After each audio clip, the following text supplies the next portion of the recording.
साहेब नीट जेवलात का? हो यथेच्छ जेवलो मी. कुठे आहेत गोपाळ नावाचे टेलर दिसत नाही? असतील की इथंच कुठेतरी. नाही ना, दिसत नाही म्हणून विचारतो. एक निरीक्षण नोंदवू मी. जेव्हा जेव्हा तुमच्या घरी कुठलाही समारंभ असतो तेव्हा गोपाळ नावाचे टेलर गायब असतात. त्यांची उपस्थिती प्रकर्षानं जाणवते म्हणून नेहमी संशयाची सोयी त्यांच्याकडे जाते पहा. नाही असं काही नाही, सगळ्यांचीच गडबड सुरू आहे ना. तेच गडबड सुरू आहे काहीतरी. हा मी आलेच. तुमची सुद्धा गडबड सुरू आहे काहीतरी. हो आहो आले आहे आत.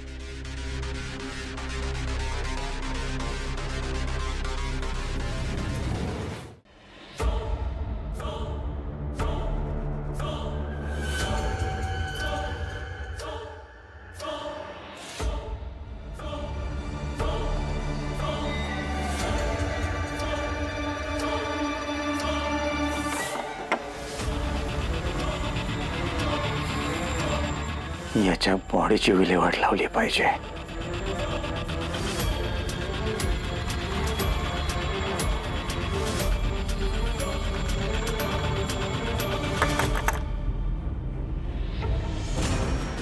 आत्ता कोणाला असेल?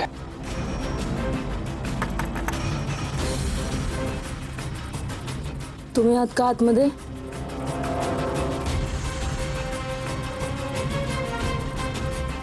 मला माहिती आहे तुम्हीच आहात. दार उघडा. हे कशाला आली इकडे?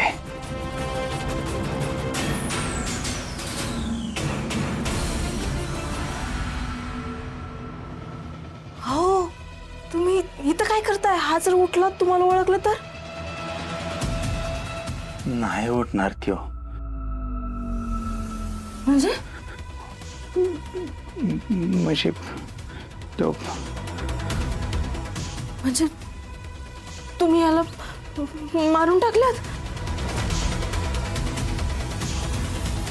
अहो असं का केलं? मारायचं नव्हतं त्याला. दुसरा पर्यायच नव्हता माझ्याकडे. त्यांनी ओळखलं मला. तो असाच म्हटला तुम्ही मला टाकीवरने टाकलंय.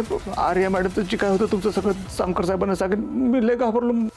मला खरंच काही कळलं झालं. मग तुला मारायचं नव्हतं त्यानं. लोक तर मारायचं.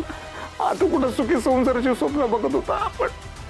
यांनी जर ओळखलं असतं मला बाहेर गेला असतं सामकरकडे सांगितलं असतं सगळ्यांसमोर मला परत मारत मारत चौकीला नेलं असतं. परत कोण कचरून सळून पळून काय करायचं? शांत काय नाही होणार. तुम्ही शांत व्हा. ही बॉडी इकडून हलवूया. हा चला आलो. आता नको. आता बाहेर गाव जमलंय, कुणी पण बघू शकतं. थोड्या वेळाने काढूया. विचार करूया. थांबा. काय